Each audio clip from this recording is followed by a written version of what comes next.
Welcome to bitcoin world media, जहां हम करेंगे क्रिप्टो की बात आपके साथ। आज हम एक ऐसी घटना पर बात करेंगे जो हाल ही में कोलकाता में हुई है, और ये क्रिप्टो की दुनिया में सुरक्षा पर कुछ गंभीर सवाल उठाती है। नमस्ते। हाँ, बिल्कुल। ये जो मामला सामने आया है, ये दिखाता है कि कैसे डिजिटल दुनिया में खतरे बढ़ रहे हैं और हमें कितना सावधान रहने की ज़रूरत है। तो शुरू करते हैं। कोलकाता में एक बिजनेसमैन है, ब्रिजेश पांडे। उनके साथ ये धोखाधड़ी हुई।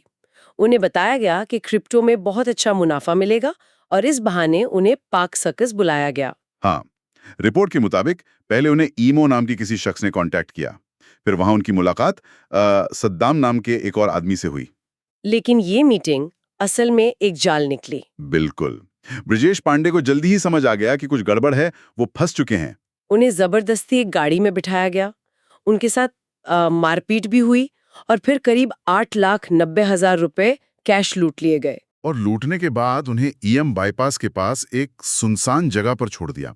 ये 28 अक्टूबर 2025 की बात है। हाँ, और इसमें जो ध्यान देने वाली बात है वो ये कि ये सिर्फ सड़क पर हुई लूटपाट नहीं थी। सही कहा, ये एक सोची समझी साजिश थी। इसमें क्रिप्टो का इस्तेमाल सिर्फ एक चारा, मतलब एक बेट की तरह किया गया, शिकार को बुलाने के लिए। अच्छा। असल मकसद तो कैश लूटना था। ये दिखाता है कि अपराधी कैसे मतलब नई टेक्नोलॉजी को अपने पुराने तरीकों के साथ मिला रहे हैं। ये बहुत जरूरी पॉइंट है। अच्छा, पुलिस ने भी काफी तेजी दिखाई इस मामले में। 2 लोग गिरफ्तार हुए हैं। हाँ, जिनमें एक सूरज सिंह भी शामिल है। पुलिस मान रही है कि यही इस पूरे गैंग का मास्टरमाइंड है। और सुनने में आया है कि ये सूरज पहले भी ऐसे काम कर चुका है। हाँ, जांच में यही पता चला है कि इस तरह के धोखों से उसने पहले भी मतलब करीब 1 करोड़ रुपए से ज्यादा बना लिए थे। बाप रे। उसे सिक्किम से पकड़ा गया। वो शायद काठमांडू भागने की फिराक में था।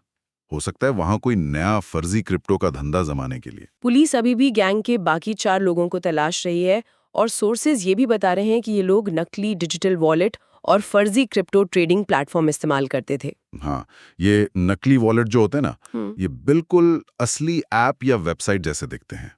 पर असल में इनका कोड ऐसा होता है कि आपका पैसा या आपकी जो प्राइवेट कीज हैं, वो सीधे स्कैमर्स तक पहुंच जाती हैं। ओ। तो अगर हम इस पूरी चीज को थोड़ा बड़े लेवल पर देखें, तो ये कोई अकेली घटना नहीं है। पिछले कुछ सालों में, खासकर बड़े शहरों में, जैसे आपने बताया कोलकाता, मुंबई, बेंगलुरु, वहां क्रिप्टो से जुड़े फ्रॉड के मामले मतलब 130% से भी ज्यादा बढ़ गए हैं। ये एक बहुत बड़ी चिंता की बात है। हाँ, ये तो बहुत ज्यादा है। पर ऐसा हो क्यों रहा है? मतलब क्या वजह है इसके पीछे? देखिए, मुख्य रूप से 2 बातें हैं। एक तो जल्दी और आसानी से पैसा कमाने का लालच। क्रिप्टो मार्केट में जो उतार चढ़ाव होता है ना, हाँ।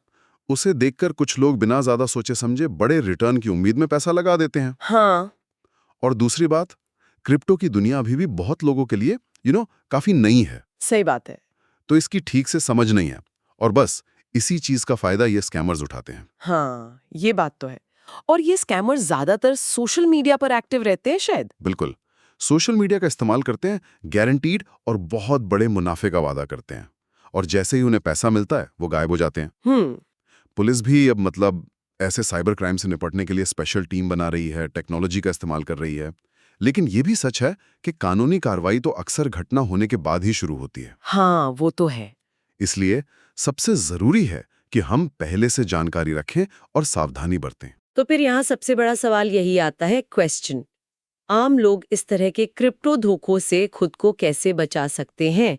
क्या करें? ठीक है, सबसे पहली और सबसे जरूरी चीज है रिसर्च। किसी भी अनजान स्कीम या प्लेटफॉर्म में पैसा लगाने से पहले उसके बारे में अच्छी तरह से जांच पड़ताल करें। हम्म। अगर कोई स्कीम गारंटी के साथ मतलब नॉर्मल से बहुत ज्यादा मुनाफा देने का वादा करे, तो शक करना लाजमी है। ये अक्सर धोखे का पहला सिग्नल होता है। और भरोसेमंद प्लेटफॉर्म्स का इस्तेमाल करना, वो कितना जरूरी है? बहुत जरूरी। हमेशा जानी मानी, रेप्यूटेड और अगर हो सके तो रेगुलेटेड कंपनियों या एक्सचेंज के जरिए ही लेन देन करें। सोशल मीडिया पर जो अनजान लोगों के ऑफर्स आते हैं या इन्वेस्टमेंट अपॉर्चुनिटीज, हाँ हाँ। उनसे बिल्कुल दूर रहें। और अगर आप किसी से सीधे डील कर रहे हैं, मतलब पीयर टू पीयर, तो और भी ज्यादा सावधानी बरतें। कोशिश करें कि सामने वाले की पहचान वेरीफाई हो सके। और अपनी डिटेल्स जैसे पासवर्ड वगैरह? हाँ, वो तो कभी नहीं। अपनी प्राइवेट कीज या वॉलेट के पासवर्ड्स कभी किसी के साथ शेयर ना करें, बिल्कुल नहीं। ये कुछ बहुत ही जरूरी बातें हैं। तो आज हमने जो ये सब जाना, उस पर सोचते हुए एक सवाल छोड़ जाते हैं सबके लिए। इस डिजिटल ज़माने में जहाँ नए मौके हैं वहीं नए खतरे भी हैं, तो हम अपने आप को और अपने जानने वालों को इन बदलते हुए ऑनलाइन धोखों से बचाने के लिए पर्सनली और क्या कदम उठा सकते हैं। डेली न्यूज़ की जानकारी के लिए हमारे चैनल को सब्सक्राइब कर लें। जल्द ही मिलते हैं एक नए टॉपिक के साथ। धन्यवाद।